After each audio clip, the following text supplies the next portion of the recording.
ഇപ്പം ഒരു non Christian ഉടമ്പടി എടുത്തു കഴിഞ്ഞാൽ, നോൺ ക്രിസ്ത്യൻ എന്ന് പറഞ്ഞാൽ സാങ്കേതികമായിട്ട് അവരാ ഉടമ്പടി കർശനവും കൃത്യമായിട്ട് ചെയ്യും അല്ലേ, എല്ലാ കാര്യവും കൃത്യമായിട്ട് ചെയ്യും. അവർക്ക് ചോറൊക്കെ എടുത്ത് ഇത്ര കിലോമീറ്റർ അകലെ കൊണ്ടുപോയി കൊടുക്കും. രോഗികളെല്ലാം കണ്ട് അവരെ സഹായിക്കും. നിങ്ങൾ രോഗികളെയൊക്കെ കാണുമ്പോഴും അല്ല, ചില രോഗികൾക്ക് ചില ആൾക്കാർ കൂട്ടു നിൽക്കാനൊക്കെ പോകത്തില്ല. ഇപ്പോഴത്തെ മെയിൻ സംഭവം എന്താണ്? കൂട്ടു നിൽക്കാൻ ആരും ഇല്ലാത്തതുകൊണ്ടല്ലേ കൂട്ടിയിട്ട് ഭരിക്കണം ആൾക്കാർ. കൂട്ടു നിൽക്കാൻ ആരുമില്ല, അതുകൊണ്ട് എല്ലാവരെയും കൂട്ടിയിട്ടിട്ട് ഒരാളെ ഏൽപ്പിക്കും. അതല്ലേ ഇപ്പോൾ ലോകത്ത് ഇത് കഴിഞ്ഞപ്പോൾ നമ്മുടെ നേഴ്സുമാരൊക്കെ കയറിപ്പോണ എന്താണ്, ചിലൊക്കെ സീനിയർ സിറ്റിസൻസിനെ നോക്കുകയാണ്. എന്താണ്? കൂട്ടു നിൽക്കാൻ ആരുമില്ല. ഇവർ സീനിയർ സിറ്റിസനെ നോക്കാൻ വേണ്ടി കൂട്ടു നിൽക്കാൻ പോകുമ്പോൾ നമ്മുടെ ഇവിടെ ഇതുപോലെ കൂട്ടു നിൽക്കാൻ ആരുമില്ലാതെ വീട്ടിൻ്റെ വരാന്തയിലും അവിടെ ഇവിടെയൊക്കെ ആൾക്കാർ ഇങ്ങനെ ദ്രവിച്ചും ഇങ്ങനെ കുത്തിയിരിക്കണ കാണാം. അപ്പം നമ്മൾ അവിടെ പോയി നിൽക്കുമ്പോൾ നമ്മൾക്ക് കുറച്ച് കഴിയുമ്പോൾ വാച്ചിട്ട് നോക്കിക്കൊണ്ടിരിക്കും നമ്മൾ, ഇല്ലേ? രോഗിനെയൊക്കെ കാണാൻ പോവുകയും നമ്മൾ ഉടമ്പടി എടുത്തിട്ടുണ്ട്, അല്ലെങ്കിൽ രോഗിനെ കാണാം, ആശുപത്രി വല്ല രോഗികളുണ്ടോ ചോദിക്കും. ഉടമ്പടി എടുത്തിട്ടുണ്ട്. അപ്പോൾ അവിടെ അച്ഛൻ പറഞ്ഞായിരുന്നു, ഞാൻ എൻ്റെ രോഗിനെയൊക്കെ കാണാൻ പോകണമെന്ന് പറഞ്ഞായിരുന്നു. നമ്മുടെ കൂട്ടത്തിൽ നിന്ന് വല്ലതും പോയിട്ടുണ്ടോ രോഗികൾ? നിങ്ങൾ ആശുപത്രി പോയായിരുന്നു നോക്കി വെറുതെ പോയി ഇത് വകുപ്പ് നോക്കി എടുത്തിട്ട് പോകും. പോയി അവിടെ പോയി എന്തെങ്കിലും ഒക്കെ പറഞ്ഞുകൊണ്ട് നിൽക്കും. എൻ്റെ ചേച്ചി അവിടെ പോയിട്ട് നിങ്ങളെ ആദ്യ കാലങ്ങളിൽ എനിക്കറിയാം, ഇത് ഹോസ്പിറ്റൽ മിഷൻ എന്ന് പറഞ്ഞാൽ തുടങ്ങിയ സംഭവം.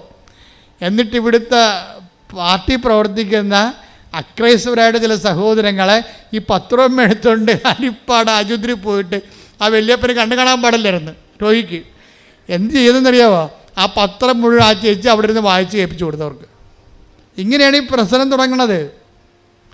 ഇന്ന് കൃപാസനത്തിന് ഇത്രയും ചവിട്ടിയാൽ അപ്പം അനുഗ്രഹം കിട്ടുന്ന കാര്യം, ഇതിൻ്റെ പിന്നിൽ ആസ്തികൾ ഇട്ടിരിക്കുന്നത് ഞങ്ങൾ മാത്രമല്ല, ദൈവത്തിൻ്റെ പദ്ധതികളോട് സഹകരിച്ച അനേകായിരങ്ങളുണ്ട്.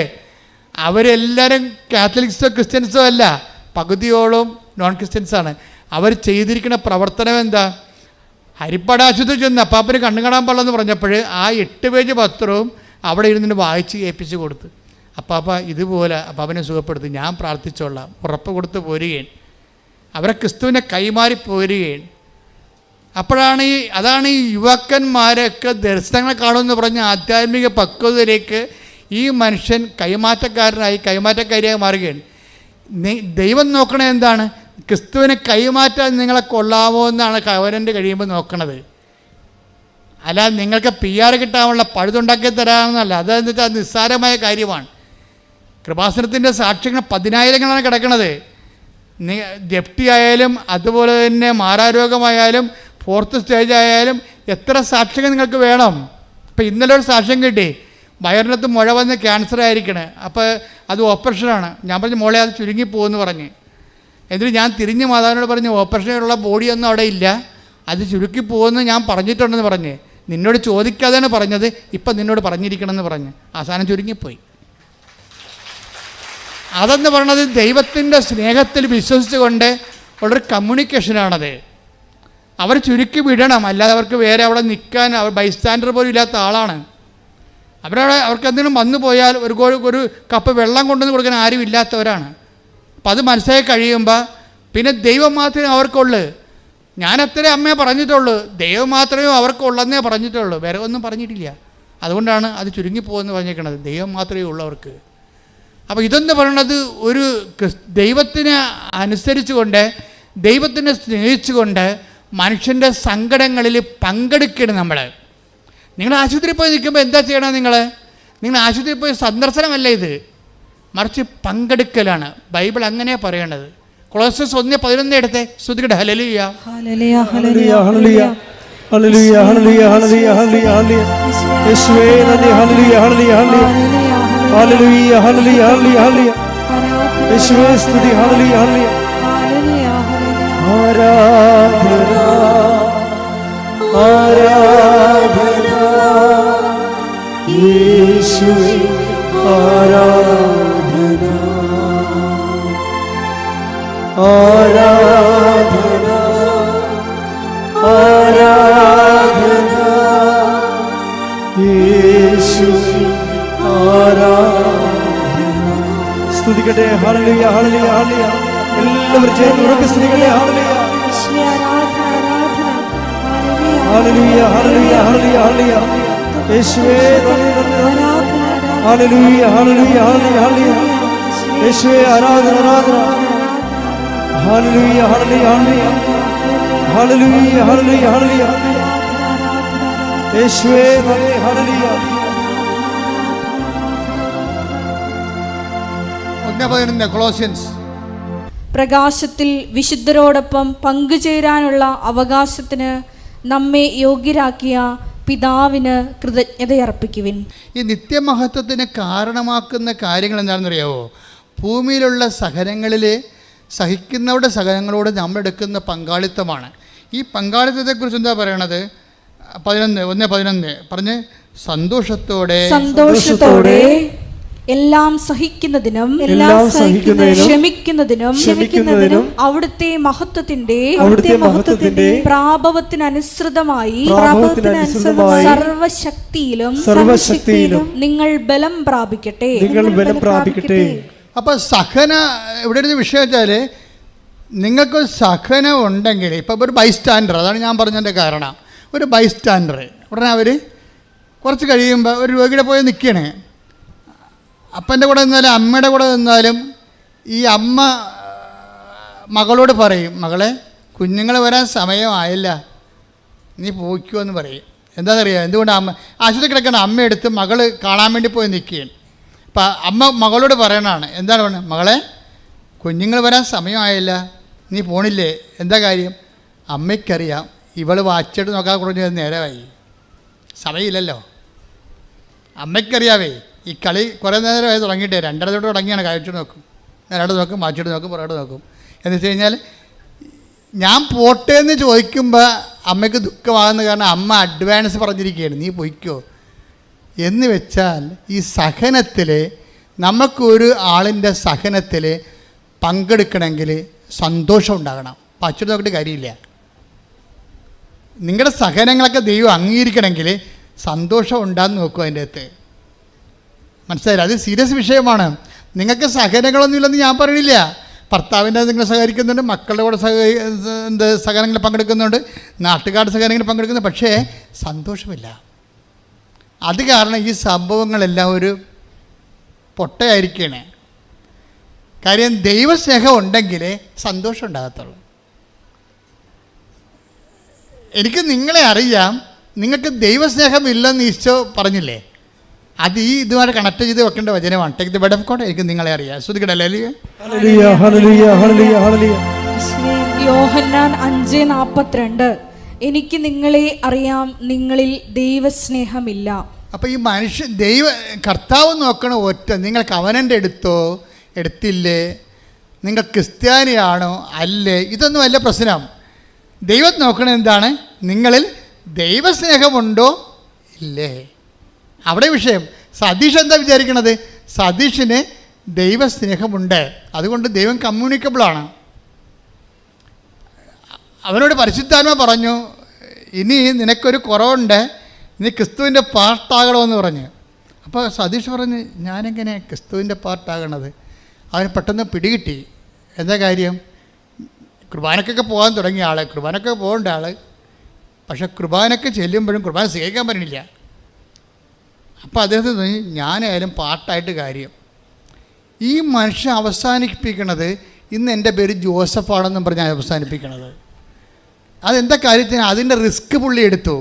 എന്നുവെച്ചാൽ ഇതിൻ്റെ അകത്ത് അച്ഛനില്ല, പള്ളിയില്ല, പട്ടക്കാരനില്ല, സഭയില്ല, ഒന്നുമില്ല. അയാളും അയാളുടെ ദൈവവും തമ്മിലുള്ള ഇടപാടുകളേ ഉള്ളൂ ഇതിൻ്റെ അകത്ത്.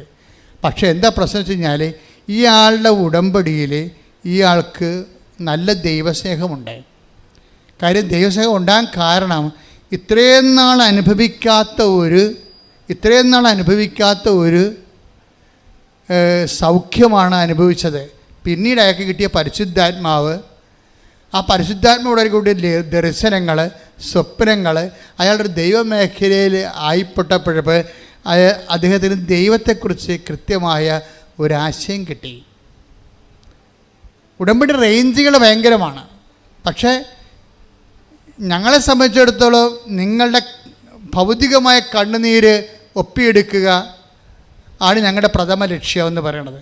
ഞങ്ങൾക്ക് വേറെ ലക്ഷ്യങ്ങളൊന്നുമില്ലെന്ന് ഞാൻ ഈ ഉടമ്പടി തുടങ്ങിയപ്പോഴേ പറഞ്ഞിട്ടുണ്ട്. ഒരാളെ മതം മാറ്റുകയോ ഒരാളെ ജ്ഞാനസ്നാനപ്പെടുത്തുകയോ ഇതൊന്നും കൃപാസനത്തിൻ്റെ ലക്ഷ്യമല്ല. ലക്ഷ്യമെന്താ കാര്യം? നിങ്ങൾ വേദനയില്ലാതെയും സന്തോഷത്തോടെയും ഈ ഭൂമിയിൽ ദൈവത്തെ അനുഭവിച്ചുകൊണ്ട് ജീവിക്കണം. അതുകൊണ്ടാണ് ഞങ്ങൾ പ്രാർത്ഥിക്കുന്നത് നിങ്ങളുടെ കൂടെ നിന്നുകൊണ്ട്. അതുകൊണ്ട് പ്രഖ്യാപിത നയം അത് തന്നെയാണ്. ഞങ്ങളാരും ഈ വിഷയത്തിൽ, നിങ്ങളുടെ വിശ്വാസ വിഷയത്തിൽ ഒന്നും ഇടപെടത്തില്ല. എന്താ കാര്യം? ഞങ്ങളോട് വിശ്വാസ വിഷയത്തിൽ ഇടപെടാനല്ല പറഞ്ഞിരിക്കുന്നത്, നിങ്ങളുടെ ജീവിത സങ്കടങ്ങളിൽ ദൈവത്തിൻ്റെ ആശ്വാസം പകർന്ന് തരാൻ നിങ്ങളെ തന്നെ ഒരുക്കുക എന്നുള്ള ഉദ്ദേശത്തിലാണ്. അതൊക്കെ മനസ്സിലാകും. അച്ഛന് ആൾക്കാരുമായിട്ട് ബന്ധമില്ല, അച്ഛൻ നിങ്ങളുടെ സംഭാവനയോ പണവുമായിട്ട് ബന്ധമില്ല. അച്ഛൻ എൻ്റെ അടുത്ത് വരണമെന്നുണ്ടെങ്കിൽ നിങ്ങളുടെ ഉടമ്പടി എല്ലാം കറക്റ്റായിരിക്കണം. പിന്നെ എന്താണ്? നിങ്ങളുടെ വിഷയത്തിൻ്റെ രേഖ ഉണ്ടാകണം, അത്രേ ഉള്ളൂ. അപ്പോൾ അതിന് മനസ്സിലായില്ല എന്തിനാ പ്രാധാന്യമെന്ന്. എന്തിനാ പ്രാധാന്യം? വിഷയത്തിനാണ് പ്രാധാന്യം. വിഷയത്തിനാണ് പ്രാധാന്യം.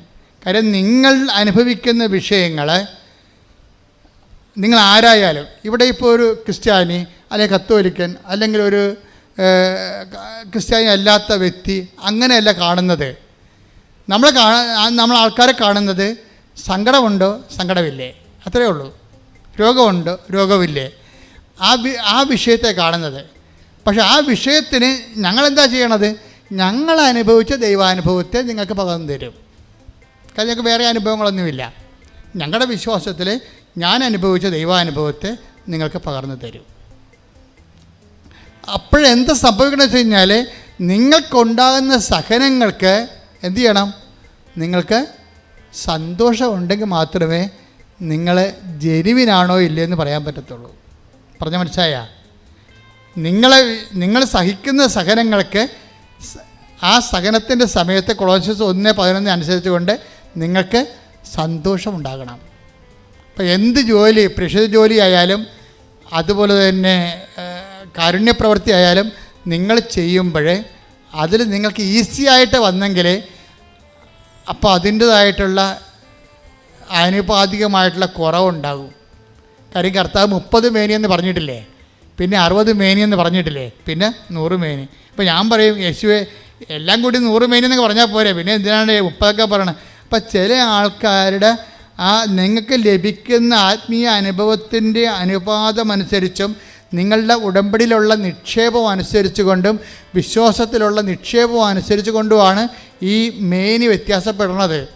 അപ്പം നിങ്ങളെന്താ ചെയ്യേണ്ടതെന്ന് വെച്ച് കഴിഞ്ഞാൽ, ഇപ്പോൾ കർത്താവ് പറയും, ദൈവരാജ്യത്തിലെ ഏറ്റവും ചെറിയവൻ പോലും ശ്രുതിക്കട്ടെ, ഹല്ലേലൂയ ഹല്ലേലൂയ ഹല്ലേലൂയ ഹല്ലേലൂയ യേശുവേ നന്ദി, യേശുവേ സ്തുതി, ഹല്ലേലൂയ 7:28 ഹല്ലേലൂയ ഹല്ലേലൂയ ഹല്ലേലൂയ ഹല്ലേലൂയ യേശുവേ സ്തുതി, യേശുവേ ആരാധന ആരാധന ആരാധന ഹല്ലേലൂയ ഹല്ലേലൂയ ഹല്ലേലൂയ യേശുവേ നന്ദി നന്ദി നന്ദി ഹല്ലേലൂയ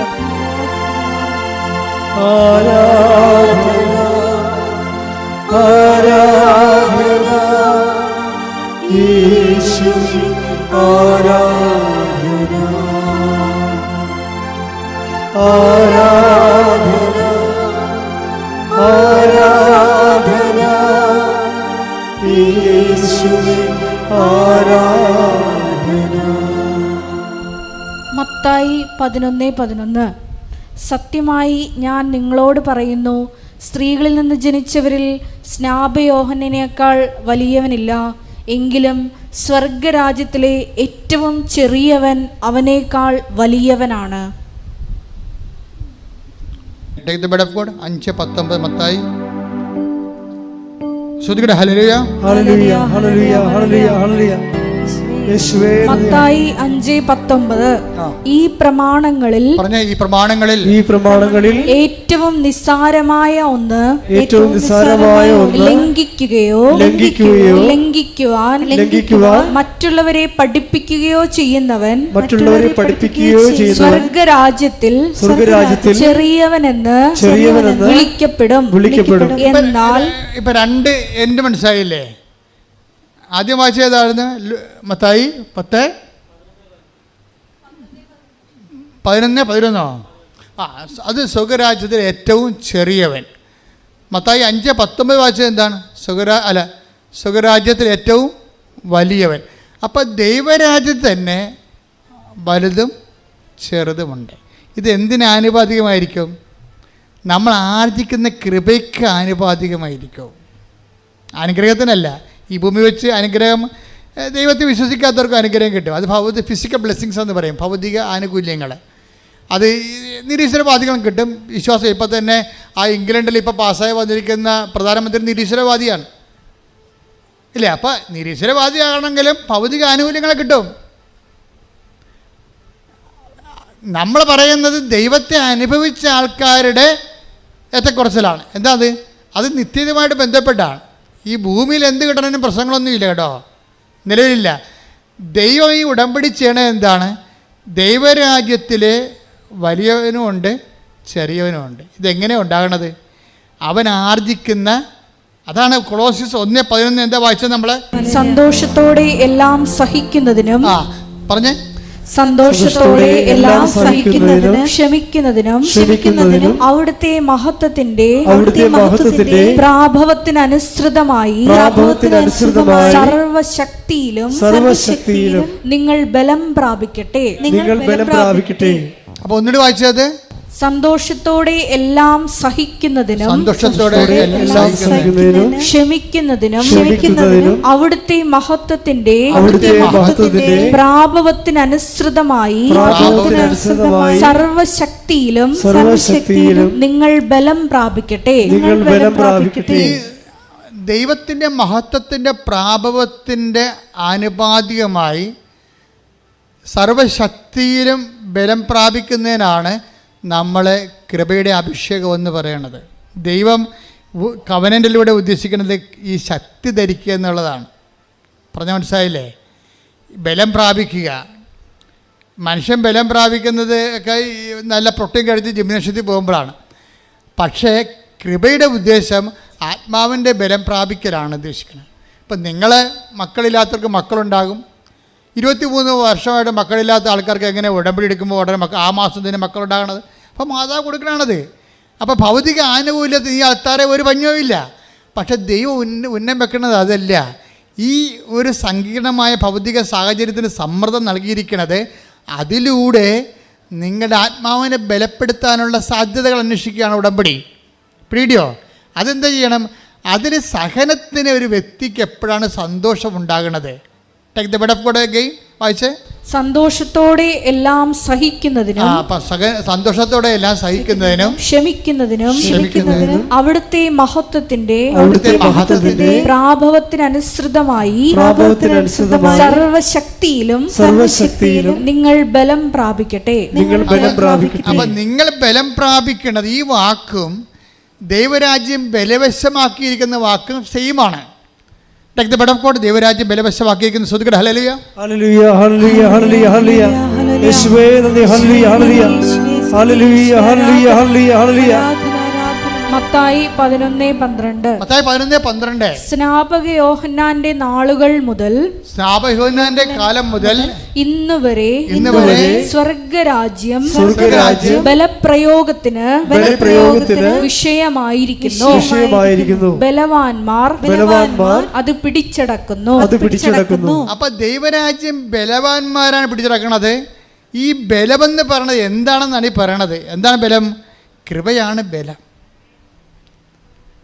പിടിയ കൃപ നമ്മൾ ആർജിക്കുന്നതിന് ആനുപാതികം എന്താ വെച്ചാൽ അവിടുത്തെ മഹത്വത്തിൻ്റെ പ്രാഭവത്തിൻ്റെ ആനുപാതികമാണ്.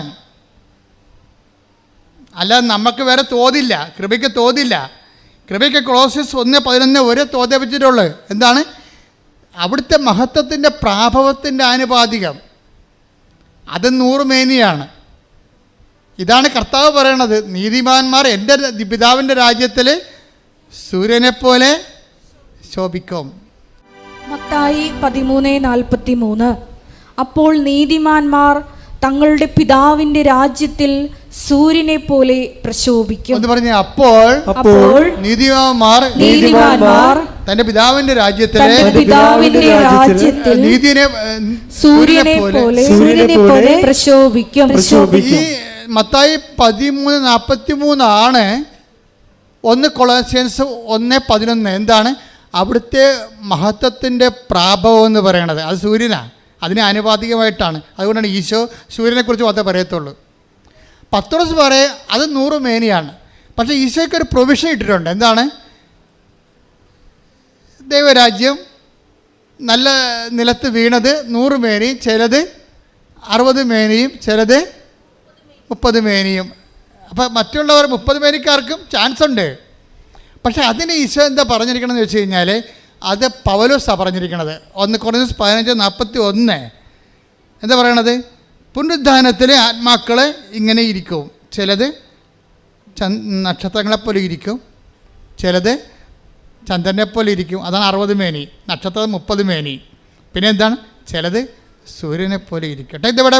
അതാകുമ്പോൾ 100 മേനി. 1 കൊരിന്തോസ് 15:41. 1 കൊരിന്ത്യർ 15:41. സൂര്യന്റെ തേജസ് ഒന്ന്, സൂര്യന്റെ തേജസ് ഒന്ന്, ചന്ദ്രന്റേത് മറ്റൊന്ന്, നക്ഷത്രങ്ങളുടേത് വേറൊന്ന്. നക്ഷത്രങ്ങൾ തമ്മിലും തേജസ്സിന് വ്യത്യാസമുണ്ട്. ഇപ്രകാരം തന്നെയാണ് മരിച്ചവരുടെ പുനരുദ്ധാനവും. ഇപ്രകാരം തന്നെയാണ് മരിച്ചവരുടെ പുനരുദ്ധാനം എന്ന് പറയുമ്പോഴേ, നമ്മൾ ഈ ഭൂമിയിൽ ആർജിക്കുന്ന കൃപ ആർജിച്ചത് എങ്ങനെ മനസ്സിലാക്കാൻ പറ്റുമെന്നാണ് പറയണത്. അത് 1 കൊരിന്ത്യർ 11 മനസ്സിലാക്കാൻ പറ്റാതെ സഹനത്തിന് സന്തോഷമുണ്ടാകും. എൻ്റെ മക്കളെ, നിങ്ങളുടെ സഹനങ്ങൾക്ക് സന്തോഷം ഉണ്ടാകുന്നത് വരെ കൃപയാർജിക്കാനുള്ള പ്രോസസ്സിങ് നടന്നുകൊണ്ടിരിക്കും. ഇതുകൊണ്ട് തന്നെയാണ് ബുദ്ധിപരമായിട്ട് ഇൻവെസ്റ്റ് ചെയ്യണതിൻ്റെ അകത്ത്. ഇതൊരു മാത്തമാറ്റിക്കൽ ഇൻവെസ്റ്റ്മെൻറ്റ് പ്ലാനാണിത്. നമ്മൾ ഇതിനകത്ത് ഇൻവെസ്റ്റ് ചെയ്യണം. ഇപ്പം നിങ്ങൾക്കൊരു അമ്മായിയമ്മ, ഇപ്പം ഇന്നാൾ ഒരു ചേട്ടത്തി സാക്ഷ്യം പറഞ്ഞാൽ എന്താണ് സാക്ഷ്യം പറഞ്ഞാൽ? അച്ഛാ എന്താ പറഞ്ഞവർ? ഒരു അമ്മായിയപ്പം സാക്ഷ്യം പറഞ്ഞില്ലേ? എൻ്റെ മകളെ ഒരു കടുവക്കാട് കെട്ടിച്ചതെന്ന്. അപ്പം അച്ഛൻ വാപത്തി പിടിച്ച് മൈക്കും പോവാക്കി കളഞ്ഞ്. കാര്യം കടുവ വേണം ഇവിടെ വന്ന് നമ്മുടെ ഇവിടുത്തെ സ്റ്റാഫിനെ കൈകാര്യം ചെയ്യുന്ന മേക്കിൽ വെച്ചല്ലേ പറയണത്. എൻ്റെ മകളെ ഒരു കടുവക്കാട് കെട്ടിച്ചത്. അപ്പം കടുവയായിരിക്കും. ഈ കടുവയെ നമ്മൾക്ക് പൂച്ചയാക്കാൻ പറ്റും, പുലിയെ പൂച്ചയാക്കാൻ പറ്റും. 2 തരത്തിലാണ് വരണത്. ഒന്ന്, കൃപയാർജിക്കുമ്പോൾ നിനക്കത് അവരുണ്ടാക്കുന്ന സങ്കടങ്ങൾ, സംഘർഷങ്ങൾ നിനക്ക് സന്തോഷമാക്കി തോന്നും. എന്താ കാര്യം? ഇതിലൂടെ ക്രിസ്തുവിൻ്റെ സഹനത്തിൽ ഞാൻ പങ്കെടുക്കുന്നു. അതാണ് സംഭവം. ഇതിലൂടെ ക്രിസ്തുവിൻ്റെ സഹനത്തിൽ ഞാൻ പങ്കെടുക്കുന്നു. ക്രിസ്തുവിൻ്റെ സഹനം എന്ന് പറയണത്, കർത്താവ് ഇനി ആർക്കും ഒന്നും അവിടെ ചെയ്യാൻ പറ്റാത്ത രീതിയിൽ ഇനി കർത്താവ് റെക്കോർഡ് ഇട്ടിട്ടുണ്ട്. ആ റെക്കോർഡിൻ്റെ അപ്പുറത്ത് ഇനി ആർക്കും റെക്കോർഡ് ഇടാൻ പറ്റത്തില്ല. കാര്യം വെച്ച് കഴിഞ്ഞാൽ, അവൻ മരിച്ചു കഴിഞ്ഞതിന് ശേഷം പിന്നെയും ആൾക്കാർ അവനെ ആക്ഷേപിച്ചുകൊണ്ടിരുന്ന്, നമ്മളെല്ലാ സംഭവം മരിച്ചോടുകൂടി തീരുമല്ല. ക്രിസ്തുവിൻ്റെ സഹനം മരിച്ചിട്ടും തീരണില്ല. അവിടെ INR എഴുതി വെച്ചിട്ടുണ്ട്. അവൻ നോക്കിയിട്ട് വഴിയെ പോകുന്ന ആൾക്കാർ പറയും, എന്താ പറയണത്? ഇവൻ രാജാവല്ലേ, ഇവൻ എന്നാൽ പിന്നെ ഇവനെ രക്ഷിക്കാൻ പാടില്ല, ഞാൻ ഇറങ്ങി വരാൻ പാടില്ല എന്ന് പറഞ്ഞ് ഇവർ അപ്പം മരിച്ചിട്ടും ആക്ഷേപിക്കുന്നതിലേക്ക് അവിടം വരെ എത്തിയിട്ടില്ല സെൻറ്റ് പോൾ പറയണത്. അവൻ മരണത്തോളോ തന്നെ താഴ്ത്തിയെന്നാണ് പറയണത്. പക്ഷെ അവൻ മരണത്തോളം അല്ല താഴ്ത്തിയത്. അവൻ മരണാനന്തരം തന്നെ താഴ്ത്തിയവനാണ് ക്രിസ്തു. കൈയടിച്ച് സ്തുതിക്കട്ടെ.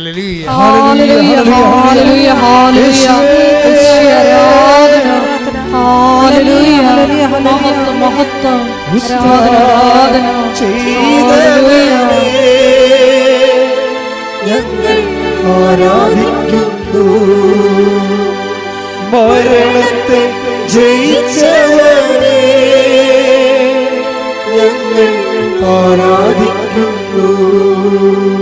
പരിശുദ്ധ പരമ ദിവ്യകാരുണ്യത്തിന് ആരാധനയും സ്തുതിയും പുകഴ്ചയും ഉണ്ടായിരിക്കട്ടെ. മരണാനന്തരവും ഇങ്ങനെ ഒരു തുണിയുടെ നഗ്നതയിൽ ഒരു കുറവിറച്ചിയായിട്ട് പെരുവഴി തൂങ്ങിക്കിടക്കുമ്പോഴും അവൻ മരിച്ചിട്ടും അവനെ ആക്ഷേപിച്ചുകൊണ്ട് ജനങ്ങൾ പോകുന്നതായിട്ട് സുവിശേഷം പറഞ്ഞാണ് ഈ സുവിശേഷം എന്ന് പറയുന്ന മഹാസംഭവം അവസാനിക്കുന്നത്.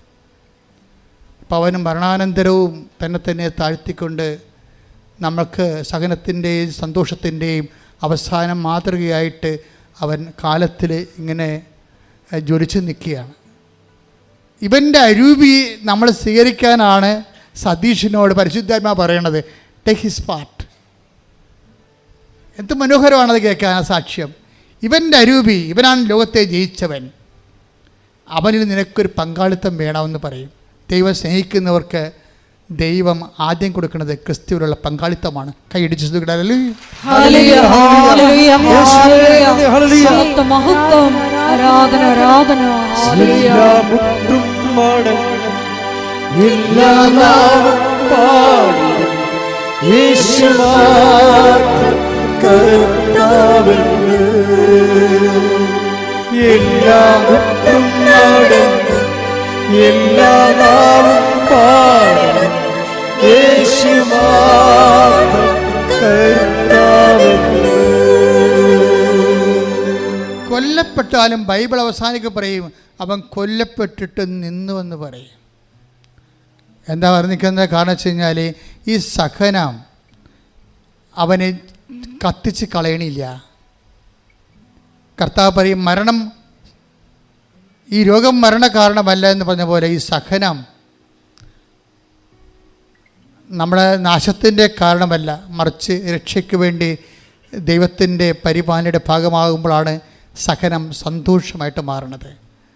എൻ്റെ ദൈവവേദനേ, ഈ ഒരു സന്തോഷത്തിലേക്ക് നീങ്ങണമെങ്കിൽ നീ ക്രിസ്തുവിനെയാണ് കവനന്റിൽ ഉടമ്പടി ലക്ഷ്യം വെക്കേണ്ടത്. പ്രാർത്ഥിക്കുക, കർത്താവേ ലോകത്തെ സഹനത്തെ ജയിച്ച നാമത്തിലെ വിശ്വസിച്ചുകൊണ്ട് ഉടമ്പടി ചെയ്യുമ്പോൾ ഭൗതിക യാഥാർത്ഥ്യങ്ങളെക്കാൾ നിന്റെ നാമത്താൽ, നാമത്തിന്റെ കൃപയാൽ, നാമത്തിന്റെ ശക്തിയാൽ അഭിഷേകം ചെയ്യണമേ, എന്നെ അഭിഷേകം ചെയ്യണമേ.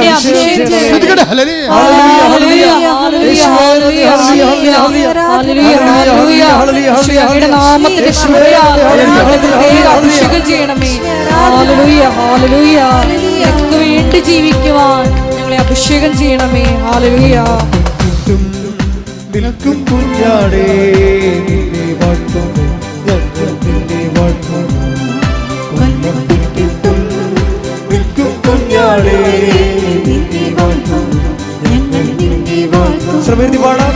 കൊല്ലപ്പെട്ടിട്ടും നിൽക്കും കുഞ്ഞാടേ നിന്നെ വാഴ്ത്തുന്നു, ഞങ്ങൾ നിന്നെ വാഴ്ത്തുന്നു. മുൾമുടി ചൂടിട്ടും കുരിശു ചുമന്നിട്ടും നിൽക്കുകയാണല്ലോ കുഞ്ഞാടു, നിൽക്കുകയാണല്ലോ. മുൾമുടി ചൂടിട്ടും കുരിശു ചുമന്നിട്ടും നിൽക്കുകയാണല്ലോ കുഞ്ഞാടു, നിൽക്കുകയാണല്ലോ. മുൾമുടി ചൂടിട്ടും കുരിശു ചുമന്നിട്ടും നിൽക്കുകയാണല്ലോ കുഞ്ഞാടു, നിൽക്കുകയാണല്ലോ. കൊല്ലപ്പെട്ടിട്ടും നിൽക്കും കുഞ്ഞാടേ നിന്നെ വാഴ്ത്തുന്നു, ഞങ്ങൾ നിന്നെ വാഴ്ത്തുന്നു. ഇത് കൊണ്ടാണ് ബൈബിളിലെ സഹനം സന്തോഷമാക്കുന്നതിന് വേണ്ടി ആന്തരിക സന്തോഷം, ഇത് ആന്തരിക സന്തോഷമാണ്. അതിനാണ് പരിശുദ്ധാത്മാവിൻ്റെ സന്തോഷമെന്ന് നമ്മൾ 14-17 പറയണത് അല്ലേ. ദൈവരാജ്യം, അത് ദൈവരാജ്യത്തെക്കുറിച്ചാണ് പറയണത്. എന്താണ് ദൈവരാജ്യം? പറഞ്ഞേ. ദൈവരാജ്യം ഭക്ഷണവും പാനീയവുമല്ല, നീതിയും സമാധാനവും പരിശുദ്ധാത്മാവിലുള്ള സന്തോഷവുമാണ്. അപ്പൊ ആത്മാവ് സന്തോഷം കൈമാറുന്നത് ക്രിസ്തുവിന് നമ്മൾ പങ്കാളികളാകുമ്പോഴാണ്. ക്രിസ്തു എന്ന് പറയുന്നത് സകലത്തിനെ ജയിച്ച അവസാനത്തെ വിജയിയുടെ പേരാണ്. എല്ലാ സകല സാഹചര്യങ്ങളെയും അതിജീവിച്ച ഒരു യുണീക്ക് റെഡീമറായി ഈശോ മാറുന്നത് ഇവിടെ വെച്ചാണ്. നമ്മൾ പ്രാർത്ഥിക്കുന്നത് ക്രിസ്തുവേ നിൻ്റെ ബലം, നിൻ്റെ സഹനമല്ല. സഹനത്തിന് കൃപയ്ക്കും വേണ്ടി ബൈബിൾ ഉപയോഗിക്കുന്ന ഒറ്റ വാക്ക് ബലമെന്നുള്ളതാണ്. എന്നെ ബലപ്പെടുത്തണമേ എന്നാണ് പ്രാർത്ഥിക്കേണ്ടത്. മനസ്സിലായില്ലേ? നിങ്ങളെ ഇപ്പോൾ ഉടമ്പടിയുടെ എന്തെങ്കിലും ഒരു വിഷയം, ഇപ്പം നിങ്ങൾ റിസൾട്ട് നോക്കി ഒരു വിഷയം പോയി, അപ്പോൾ എൻ്റെ ഉടനെ ഞാനിങ്ങനെ കൂട്ടുകാരുടെ മുമ്പിൽ നോക്കും, ഞാനിങ്ങനെ നാട്ടുകാരുടെ മുമ്പിൽ നോക്കും. ഞാൻ നാളെ കയറി പോകുന്നതാണ് പറഞ്ഞിരിക്കണത്, ഞാൻ ലോൺ എടുത്ത് പോയില്ല, 20 ലക്ഷത്തിൻ്റെ പലിശ ഞാൻ കൊടുക്കണമല്ല. ഇങ്ങനെ ഓരോ കാര്യം പറഞ്ഞ് പട്ടി മോങ്ങണ പോലെ മോങ്ങരുത്. കമ്പ്യൂട്ടർ നോക്കുമ്പോൾ നിങ്ങളുടെ വിഷയം കണ്ടില്ലെങ്കിൽ കർത്താവ് കാണുന്നുണ്ട് എല്ലാ കാര്യം. കർത്താവിന് പദ്ധതിയുണ്ട്. നീ ചിലപ്പോൾ കയറിപ്പോയി കഴിഞ്ഞാൽ, ഈ സമയത്ത് കയറിപ്പോയി കഴിഞ്ഞാൽ ചിലപ്പോൾ നിനക്ക് അവിടെ അതിൻ്റെ അക്കോമഡേഷൻ കിട്ടിയില്ലെന്ന് വരും. അല്ലെങ്കിൽ ആ സബ്ജക്റ്റ് നിനക്ക് കൈകാര്യം ചെയ്യാൻ പറ്റാതെ വരും. നിന്നെക്കാളുന്നല്ല നിൻ്റെ വഴി കർത്താവിനറിയാം. അതിന് കർത്താവ് നിൻ്റെ വഴി കർമ്മീകരിക്കുകയാണ്. അപ്പം നീ എന്താ പറയേണ്ടത്? എൻ്റെ ഫയൽ കർത്താവ് എടുക്കണവരെ എന്നെ ബലപ്പെടുത്തണമേ. ബലപ്പെടുത്തുക എന്ന് വെച്ച് കഴിഞ്ഞാൽ അതിൻ്റെ അർത്ഥം എന്താണ്? എൻ്റെ സഹനങ്ങൾക്ക് ആനുപാതികമായ കൃപ നൽകണമേ. അതിൻ്റെ അർത്ഥം എന്താണ്? ക്രിസ്തുവിൻ്റെ സഹനങ്ങളിലെ ക്രിസ്തു സന്തോഷിച്ചതുപോലെ എന്നെയും എൻ്റെ സഹനങ്ങളെ സന്തോഷിപ്പിക്കാനുള്ള ആത്മാവിനാൽ അഭിഷേകം ചെയ്യണമേ. കൈയടിക്കട്ടെ.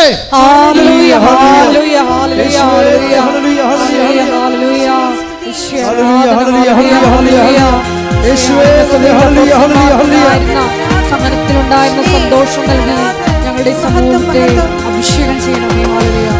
ഒരുമിച്ച് പാടുക. ആത്മാവാം ദൈവമേ വരണേ, നിന്റെ ഉള്ളിൽ വസിക്കാൻ വരണേ. ആത്മാവാം ദൈവമേ വരണേ, നിന്റെ ഉള്ളിൽ വസിക്കാൻ വരണേ. ദാഹിച്ചു നിന്നെ ഞാൻ തേടുന്നു, സ്വർഗം തുറന്നിറങ്ങി നീ വരണേ. ദാഹിച്ചു നിന്നെ ഞാൻ തേടുന്നു, സ്വർഗം തുറന്നിറങ്ങി നീ വരണേ. ആത്മാവാം ദൈവമേ വരണേ, നിന്റെ ഉള്ളിൽ വസിക്കാൻ വരണേ.